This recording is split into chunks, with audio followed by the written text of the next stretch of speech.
Hello, it's lovely to see you, those of you I know, it's lovely to see those of you I don't know. There's quite a few of you I don't know. I'm Emma Flynn, I'm the Associate Provost, I'm day 4 in the job. It would be lovely for those of you I don't know, if you can come up and just introduce yourself as well at some point, because I think I'm going to be working with, I've been working with SSH for so long, I know you all very well, but for those of you in arts and humanities, I know there's some scientists in here as well, just to come and say hello. So as well as working on kind of EDI within the faculty, I've also sat on APC as well. So when I'm coming to your DPCs, I know the kind of discussions that will be happening and the kind of considerations that are going to be being made. I'm going to come to as many as I can. There's lots of departments. It's got to be, it's going to be a reasonable number. But what Michelle and I are going to be talking about today are the equality, diversity and inclusion kind of approaches and difficulties and challenges that there are around this. So when we're thinking about quality, diversity and inclusion within the university strategy, there are some really key objectives that we're working towards. So one of them is an increased awareness of equality, diversity for all of the staff and students within the university. So as that very great academic Fatboy Slim says, right here, right now, this is what we're doing at this particular point. And there's going to be more opportunities and more discussion about these kind of objectives. But what we're also thinking about within the strategy is we want to increase gender parity and the number of females within certain departments where there's a disparity within them at the moment. We want to improve the understanding of disability and support for staff with disabilities within the university. And we want to increase the number of staff of BME staff and students across the university. So how do we do that? Well, the whole process and the change in the process is about this. What we want to do as a whole is to recruit, to support and to promote staff, all staff, irrespective of their personal and protected characteristics, so that if they are reaching certain criteria, that they are appropriately supported and they are appropriately rewarded for what they are achieving, and that we are supporting them to be able to achieve and to reach those benchmarks. So we're looking at new processes to be able to do that. So we're looking at new processes of recruitment, but also we're looking at new processes of progression and promotion. And this is about wider consideration. It's not individuals nominating themselves. We've discussed this a lot already. It's everybody being considered and given appropriate support as they're needed. But what we're going to be talking about now is fair decision making. So there is a lot of responsibility on DPCs about reflecting on the material that's going to be coming their way so that appropriate decisions are made, and that we are not driven by various biases that we may hold, whether they are conscious or unconscious, and that we are considering what is being given to us against benchmarks and making appropriate decisions around that. So what we're going to be talking about now are some of the biases that there are, and we're exploring the equality and diversity challenges around these kind of decision making. Hello again, everyone. So in terms of this part of the session, it was really my task to kind of look through all of the parts of the process as suggested and proposed and look at all the potential areas. So everything that I'm going to share with you either obviously is grounded in legislation or comes from some of the research that's been around for a while in these areas and is still emerging. First and foremost then, in terms of the Equality Act 2010, whenever we're in these kinds of decision-making processes, we need to think about different types of potential discrimination. And of course, with direct discrimination, it's ensuring that we're not treating anyone less favourably on the grounds of one of the protected characteristics.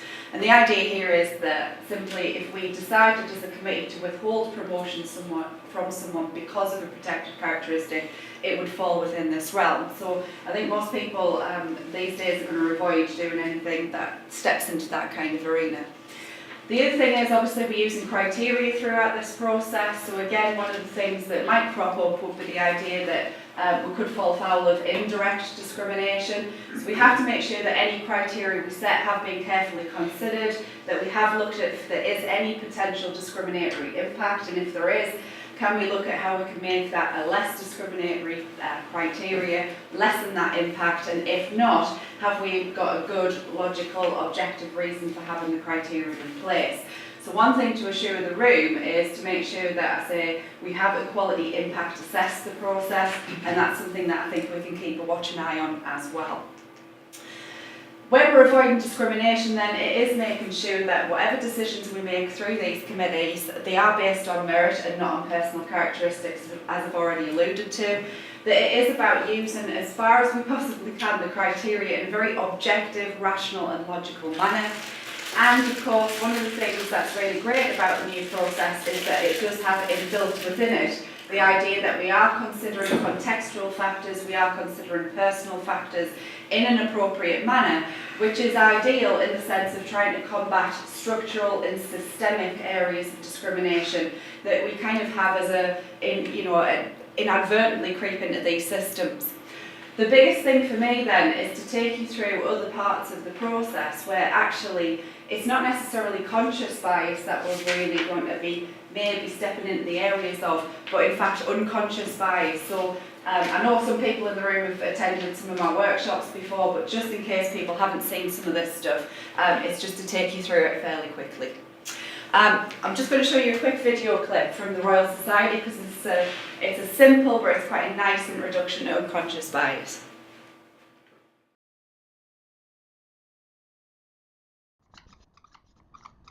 The unconscious mind is amazing. It can process vastly more information than our conscious mind by using shortcuts based on our background, cultural environment, and personal experiences to make almost instantaneous decisions about everything around us. The snag is, it's wrong quite a lot of the time, especially on matters that need rational thinking. Here's a classic example. A bat and a ball cost £1 10p. If the bat costs £1 more than the ball, how much does the ball cost? Most people, including over 50% of students at some of the world's leading universities, get the answer wrong and say 10p. The answer is actually 5p. Many of us choose 10p without thinking. This is because our unconscious mind uses instinct, not analysis. So our unconscious is fallible. It's also biased. It makes snap judgments of people we meet, categorizing them according to gender, social and other characteristics.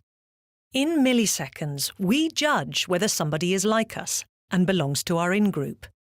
These are the people we favour. So men might favour men, while women might favour women. However, we can belong to different in-groups, and we like to be part of an in-group that's powerful, which could mean a woman favouring a man over a woman. That's unconscious bias. All of us have it, and it colours our decisions without our realising. For example, research reveals that if I were a man, you would be more likely to be nodding in agreement right now because people pay more attention to a male voice. The Royal Society fosters excellence in science, but this can only be achieved if we select from the widest range of talent. And that's not possible if unconscious bias is narrowing down the field for non-scientific reasons. To lessen the impact of unconscious bias, which is easier for us to notice in others, we are raising the awareness of unconscious bias to members of our selection and appointment panels. We're encouraging panel members to deliberately slow down decision-making, reconsider reasons for decisions, question cultural stereotypes, and monitor each other for unconscious bias. We can't cure unconscious bias, but with self-awareness, we can address it.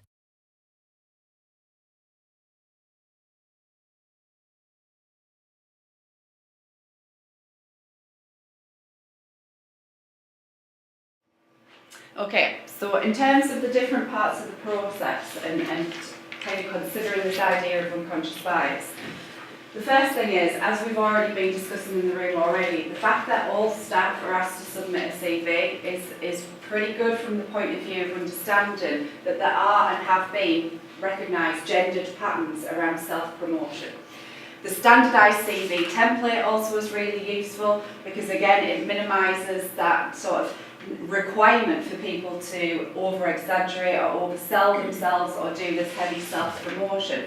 But at the same time, I still want people in the room to be aware that there are those free text spaces and there might well therefore still be those kinds of gendered patterns that the research alludes to in this area.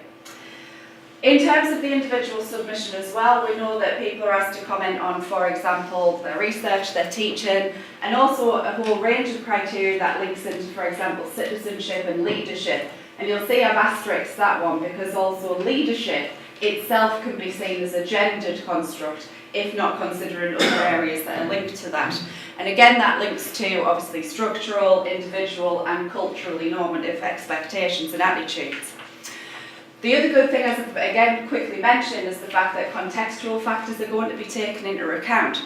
So one thing for the committee members to also bear in mind is that again there can be gendered patterns in terms of workload allocation, in terms of the additional roles that people might take on within departments, and we still do see those kinds of gendered patterns in workload allocation.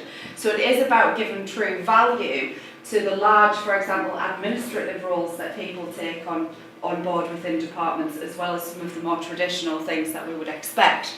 And again, personal factors are being accounted for, so whether this is for maternity or paternity leave, whether it's for sickness absences, whether it's for other care and responsibilities. Again, the idea is that people will not be disadvantaged in this process. So again, we're trying to take those things into account. In terms of reading publications and research outputs, again, we've touched on this already in the room, but the fact that we're not asking for a PhD supervisor or someone who's not normally collaborated on joint work in the last 4 years gives us an element of objectivity here. It's stepping away from potential affinity bias, which is one of the major areas of unconscious bias, and also avoiding conflicts of interest, notwithstanding obviously the conversations we've had in the room about being realistic around that. But you can see why that is part and parcel of this process. There's also awareness to be had around peer review. Now, in the whole process documentation, there is an unconscious bias paper as part of the pack, which goes into this in significantly more detail. But just to give you a flavour of the research that exists, for example, in peer review, we see evidence of nationality bias. So many studies have found that journals will favour authors located in the same country as where that particular journal is being published. Content-based bias. People find that submissions of authors who belong to similar schools of thought are favoured. It's almost like a cognitive cronyism, if you like, or where you've got certain controls around journals and what's actually published, which is sometimes difficult to penetrate for various social reasons. Confirmation bias in the context of peer review is understood where if you've got results that are inconsistent with the theoretical perspective of the reviewer, again there can be some rejection of that and some implicit bias within that. Conservatism is about when we have really brand new, innovative, groundbreaking research. If it's unorthodox and again a reviewer feels that that's too far or too different, again that can be rejected and biases can exist around it. And publication bias, very simply, is about the fact that we tend to find in journals they will publish research that demonstrates positive rather than negative results. So there's almost an inherent bias within that too. So just a few, again, for the committee members to be aware of and consider. Citations, obviously, just talking about this generically within research, we know that there can be gendered patterns again within this. So men will often predominate in the prestigious first and last author positions within citations, when women are significantly underrepresented as single authored papers. Again, that's talking about across different fields, not necessarily if you're on faculty. And we also know that if there is a particular gender underrepresented in a particular research field, then again, they're less likely to occupy the lead positions as authors of particular papers. When we talk about funding and pulling down funding, again, there are gendered patterns of behaviour that have been identified in the research. I've just put a couple of examples on the PowerPoint slide. So it's about the amount of research that are actually requested or bids that have been submitted for, but also the amount that's received. Again, different patterns have been uncovered by different research bodies. And also, where there's a highly competitive process, and again, you've got differences in terms of the gender mix within a particular field. You can see that still manifesting itself in decision making around really, you know, again, highly competitive areas. So the one on the slide is around the time on the Hubble Space Telescope, again, just as an example. We also know that people might struggle to attend conferences, and that might be for a variety of reasons. Again, as you can imagine, we can link that again to gendered patterns and gendered expectations. So if we're going to have fewer opportunities sometimes to collaborate internationally, if there are restrictions on international mobility, again, the research tells us that that will have a potential impact on future opportunities, future collaborative opportunities, and again, that has a natural knock-on effect. And these are all elements, of course, of that CV. They're all elements of the process, the decision-making that you're going to be going through. Finally, there's a little bit in there, obviously, about student assessments or module evaluation questionnaires, and it's always worth pointing out that all of us have implicit biases. It's a very natural part of who we are as human beings. Students also will have that. And again, we need to be aware that there can be different facets to this. So where we have gendered expectations of behaviours, if someone does not conform, we can receive then the backlash effect where people find that very inappropriate, very uncomfortable, and you kind of, you know, have this effect happening. The second thing is the double bind. So if you are expected to be in a leadership position, for example, and you're expected to behave in particular ways, but then those are gendered expectations too, you're in this no-win situation. So if you behave very professionally, if you behave in a feminine way, you might not necessarily be respected as a leader, whereas if you then behave in more masculine ways to fit that construct, obviously you've got the backlash effect. So it's this so-called double bind that fits into this. External referees, again, research tells us that there can be different things appearing within letters of recommendation or letters of reference. So again, what we find, typically speaking, is that letters for male colleagues will be longer and letters for female colleagues will be shorter. There'll be less emphasis on research and more emphasis on teaching on letters of recommendation and references for females. And letters for male compared to female applicants also contain more standout adjectives. And again, I've put up an example from some of the research specifically on the PowerPoint slide for you. Okay. Now you can hear from what I'm saying that a lot of the research at the moment is focused around gender, but can I also say that obviously the other personal and protected characteristics are important. And again, there is research, emerging research, particularly around race, but other factors include disability and sexual orientation, for example, that are also following these kinds of patterns. Okay? There was a little bit in the Royal Society video about kind of what to do, but I'm going to ask Emma to come back up just to go through some key points that are again in the literature about how to kind of reduce this. So what are we asking you to do? Because unfortunately I and you and everybody will be walking into the room with various unconscious biases that we all carry.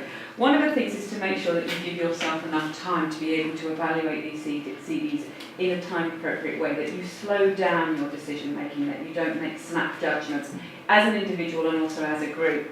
You need to, at the end of the process, reconsider all the decisions that you've made and make sure that you're making them appropriately, that they are appropriate across the board, and that you are you're not post-hoc decision-making, that you're making them in line with the benchmarks. We've spent a lot of time reflecting on the benchmarks and thinking about why we have them and what is appropriate. So you should be making sure that you have evidence base to why you are saying that somebody has reached or has not reached these particular benchmarks. You need to question the assumptions that may be being suggested within the room and some of the biases that may be coming up, but you also need to question yourself. Are you making a fair assessment, or are you assessing these, making these assessments based on particular biases that you may be having? It's very difficult to see the biases that you may be having around the decisions that you may be producing, and it's much easier for you to see these in other people. So what we're also asking is to very politely and respectfully question those who are also in the room and what they are saying if you think it is not appropriate and not in line with the decision that should be being made. So one of the things that you could do is that the chair of the DPC at the beginning could make a statement about the fact that you want to make these decisions in line with a fair reflection using the criteria. That you need to be able to hold each other to account. You need to be able to justify the decisions that you're making based on evidence, and you should be leading the decisions and the process with questions and not with assumptions. So how does this person reach the criteria? What evidence is there for this person to reach the criteria? Not starting off with judgments where I don't think this person reaches the criteria at this point.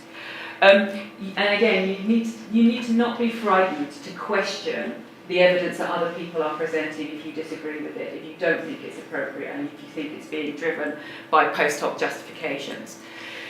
This is something that many institutions are struggling with. All of these very well-respected institutions that are making decisions about the allocation of resources or the presentation of prizes or whatever it is, they are all struggling with these processes. So some of you may have come to the RCUK or EDI event where they were talking about the kind of things that they are putting in place within their panels. We've heard from the Royal Society, the ERC, and now I don't know if there's anybody from Earth Sciences here, okay, but I believe that you are using this video. I think we've got time. Have we got time for it? I believe that you're using this video, which is, okay, it's really hammy, but it's really good because it's about recruitment, and it's about recruitment of big grant leads for the ERC. But I'm going to play it for you because it's exactly the kind of processes and challenges and the problems that we have. So it is hammy, but just accept that it's a kind of, it's one way of being able to demonstrate. Here we go.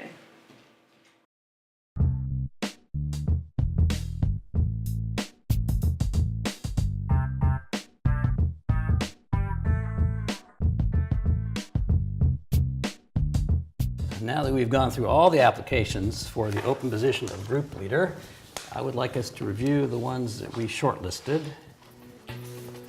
Let's start with Emma.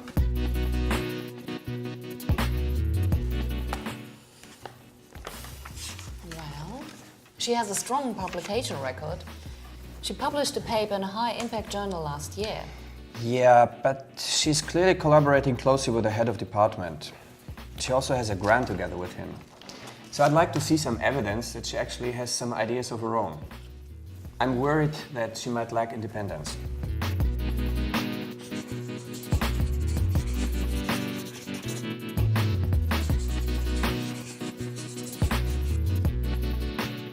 I'd like us to take a step back here. So one of our hiring criteria is independence. Let's remember how we defined independence and how we decided to evaluate it. And then we need to make sure to evaluate every candidate in the same way. Emma hasn't given a lot of talks about her work yet, has she?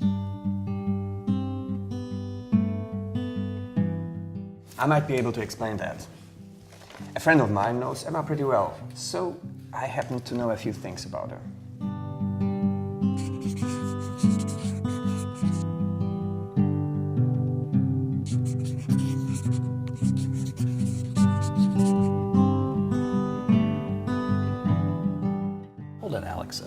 For the moment, don't share that information with us as it might make our evaluation less objective. Yeah. And we'd agreed that we wouldn't take conference talks as a selection criterion. Sure. Agreed. Let's move on. Yes, you're right. What do the reference letters say? One of Emma's letters says that she's knowledgeable, reliable, and easy to get along with. Well, that's just minimal reassurance. And what about Lucas? According to one of Lucas's letters, he's an outstanding scientist doing excellent research.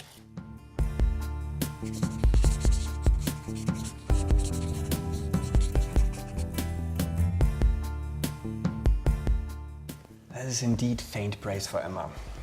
But we know that there can be subtle differences in reference letters for men and women. So let's keep that in mind and maybe go through them again.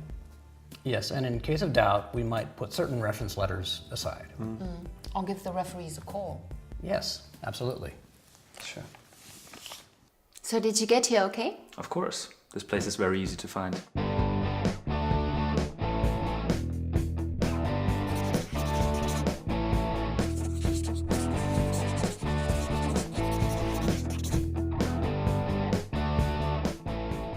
His first impression on me is not that great, so I need to be extra careful that that doesn't cloud my judgment.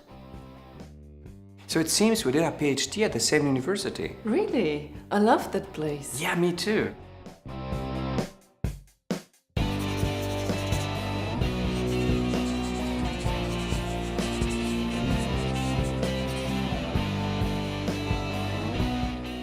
I like her, but I have to be careful here. It seems we have some things in common, but I have to keep in mind that this is just a first impression. Very nice publication record, including a recent first author paper in a high-impact journal. Congratulations. So let's move on to the next topic, which is teaching. Very nice publication record, including a recent first author paper in a high-impact journal. Congratulations. Can you just tell us a bit more about what exactly was your contribution to that paper? And do you have any additional ideas how to strengthen your hypothesis?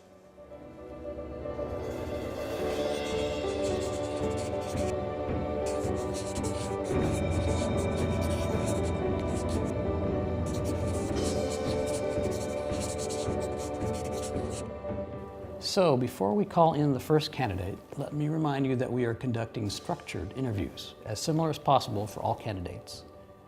And let's monitor ourselves for biases, okay? That was an intense day of interviews.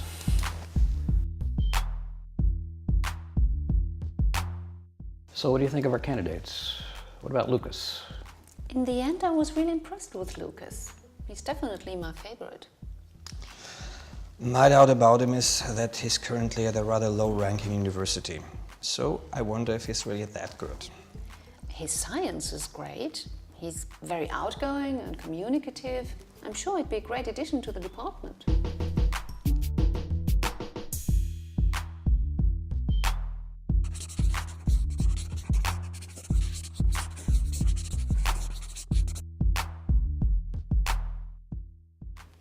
And what about Emma? Emma seems great, but let's be realistic about it. I know from a friend that she has 2 very young kids, and her husband is a top manager. So I think she might be less committed than Lucas.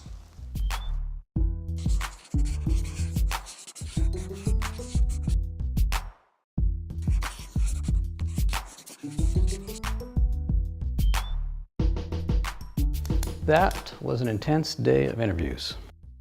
Our aim is to evaluate the candidates as objectively as we can.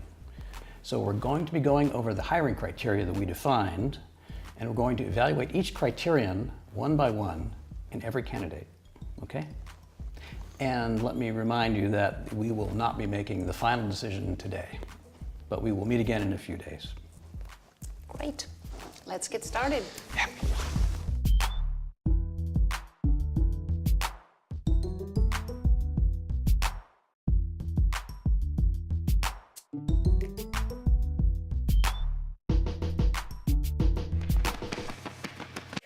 Okay, so I'm Emma and I have 3 young children. I'm fully committed.